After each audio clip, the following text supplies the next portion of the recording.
एक और जहां मुख्यमंत्री योगी आदित्यनाथ ने पूरे उत्तर प्रदेश में गोवंश संरक्षण और संवर्धन की मुहिम छेड़े हुए हैं, वहीं दूसरी ओर योगी सरकार के अधिकारी उनकी मंशाओं पर पूरी तरह पानी फेरते हुए मलाई काटने में व्यस्त नजर आ रहे हैं। वेटनरी डॉक्टर्स वेलफेयर सोसाइटी ने सोमवार को राजधानी के यूपी प्रेस क्लब में प्रेस वार्ता करते हुए प्रमुख सचिव पशुधन विभाग पर गोवंश मीट तस्करों को लाभान्वित करने का बड़ा आरोप लगाया है।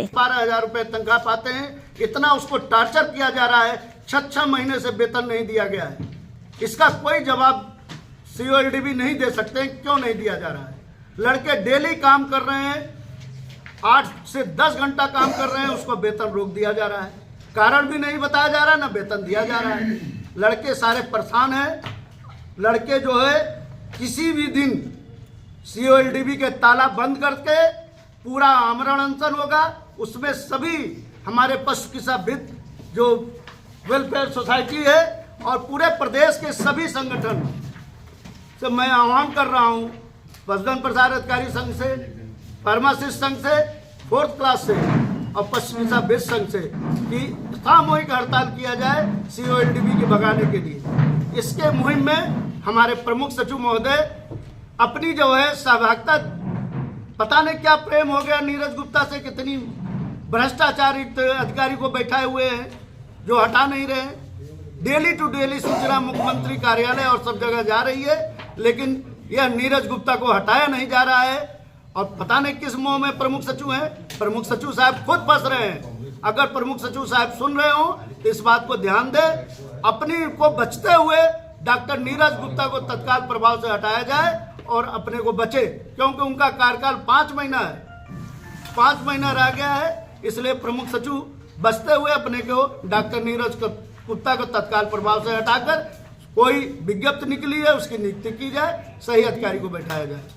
पहली तो चीज ये है कि अगर जांच दोबारा ही करानी थी तो डीआईजी साहब के बजाय आईजी साहब से कराते या सीबीआई से कराते, लेकिन इन्होंने छोटे अधिकारी से दोबारा जांच कराई। दोबारा जांच करके जो छोटे अधिकारी हैं उन्होंने ये चीज़ को अलग करते हुए कि गाय का मीट है, गाय के मीट की रिपोर्ट आ गई है, उन्होंने कह दिया नहीं साहब इन्होंने सर्टिफिकेट भैंस का बनाया तो सही था। यानी कि जो फोरेंसिक लैब कह रही है वो तो कह रही है गाय का मीट है, और जो जांच अधिकारी कह रहा है नहीं उन्होंने भैंस का मीट का सर्टिफिकेट बनाया वो सही था। अब उसके बाद होता क्या है कि हमारे प्रमुख सचिव महोदय श्री रविंद्र के नायक जी कि वो क्लीन चिट मिलके जो आती है, जिस क्लीन चिट पे कहा जाता है कि गाय के मीट को भैंस का मीट लिखना सही है, उसको तुरंत इनाम दे देते हैं। और इनाम देने का काम क्या करते हैं कि वो उस अधिकारी को सीधे प्रमोशन दे देते हैं। यानी कि अगर कोई चोरी करेगा, भ्रष्टाचार करेगा तो सेवा विस्तार होगा, और अगर कोई गाय के मीट की तस्करी कराएगा तो उसका प्रमोशन होगा। मेरा हाथ जोड़ के माननीय मुख्यमंत्री जी से निवेदन है, माननीय मुख्यमंत्री जी आप भ्रष्टाचार के प्रति 0 टॉलरेंस है, उसको हमारे प्रमुख सचिव साहब ने आपको ऐसे ठेंगा दिखाया। आप कहते हैं प्रदेश में गोकसी नहीं होने दूंगा, गो तस्करी नहीं होने दूंगा। माननीय मुख्यमंत्री जी आपको तो चैलेंज दे दिया कि श्री के रविंद्र नायक जी ने कि माननीय योगी जी आप अपनी गोकसी को रोकते रहिए, मैं गोकसी कराऊंगा, गौ मीट की तस्करी भी कराऊंगा और गौ मीट के तस्कर को इनाम भी दूंगा। इनाम कोई पैसे का या वैसा इनाम नहीं, सीधे उसको कह दूंगा तू प्रमोशन। यानी कि गौ तस्करी माननीय मुख्यमंत्री जी चाहते ना हो, लेकिन पशुपालन विभाग के श्री रविंद्र के नायक जी चाहते हैं कि गौ तस्करी हो। गौ तस्करी हो तो यानी कि गोकसी भी हो। दूसरे तरफ माननीय मुख्यमंत्री जी चाहते हैं भ्रष्टाचार ना हो, लेकिन भ्रष्टाचार उसके लिए श्री के नायक जी चाहते हैं भ्रष्टाचार खूब होगा और भ्रष्टाचार वाले को मैं इनाम स्वरूप एक्सटेंशन भी दूंगा। ये जो मैंने बोला है इसके समस्त डॉक्यूमेंट्री एविडेंस है जो मैं अभी आपको देने जा रहा हूं। कोई भी ऐसी चीज़ नहीं है जो डॉक्यूमेंट पर आधारित नहीं हो। पिछली दफ़े मैंने भ्रष्टाचार पे और चोरी का इनाम देने के लिए प्रेस कॉन्फ्रेंस में अपने वक्तव्य दिए थे, जिसमें मुझे अध्यक्ष जी और सचिव साहब ने बुलाया था। तो उसका मुझे इनाम ये दिया गया प्रमुख सचिव महोदय द्वारा कि मुझे सस्पेंड कर दिया गया है। हो सकता है मैंने आज गो तस्करी का इनाम दिया है, वो गो तस्करी का आरोप लगाया है, इस बार मुझे नहीं पता मुझे क्या इनाम देंगे, लेकिन इतना निश्चित है कि प्रमुख सचिव साहब चाहे मुझे फांसी पर लटका देना, लेकिन मैं आपकी कलम को गलत चलने नहीं दूंगा। एक न एक दिन जरूर रहेगा जिस दिन माननीय मुख्यमंत्री जी आपके इन काले कारनामों पर संज्ञान लेंगे। मुझे ऐसा लगता है कि माननीय मुख्यमंत्री जी के ऑफिस के जो अधिकारी हैं वो इस प्रकरण को छिपाए रखते हैं, क्योंकि मैंने भी बहुत सारे लेटर लिखे हैं, वेटनरी सोसाइटी ने भी बहुत सारे लेटर पर माननीय मुख्यमंत्री जी को भेजे, लेकिन किसी पे कोई एक्शन नहीं हुआ।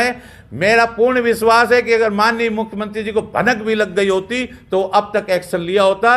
मेरा निवेदन ये है कि माननीय मुख्यमंत्री जी के ऑफिस के जो अधिकारी कर्मचारी हैं, जो प्रमुख सचिव के लिए भेजे गए कागज हैं, उनको छिपा रहे हैं। प्रमुख सचिव साहब एक और काम करते हैं, मेरे पिताजी कहा करते थे जो भ्रष्ट अधिकारी होता है ना वो सबसे ज़्यादा दंड देता है। और बार 10 दिसंबर को हमने प्रमुख सचिव महोदय श्री रविंद्र के नायक जी के बारे में ये बताया था कि ये भ्रष्टाचार और चोरी करने वाले को इनाम देते हैं।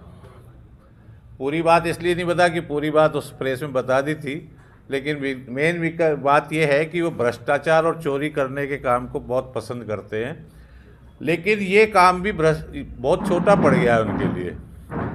वो भ्रष्टाचार और चोरी को ही पसंद नहीं करते, वो अगर कोई गाय के मीट को अगर कोई तस्करी कर रहा है तो उसको भी इनाम देते हैं, यानी कि वो मीट की तस्करी को भी बढ़ावा देने का काम करते हैं।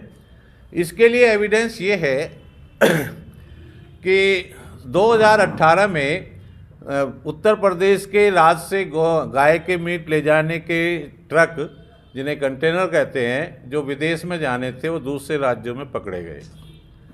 हमारे यशस्वी मुख्यमंत्री जी माननीय योगी जी, चूँकि वो गौकसी नहीं कराना चाहते और इस पर लगाम लगाना चाहते हैं, तो उन्होंने डीआईजी यूपी पुलिस के नेतृत्व में एक एसआईटी टीम का गठित किया गया।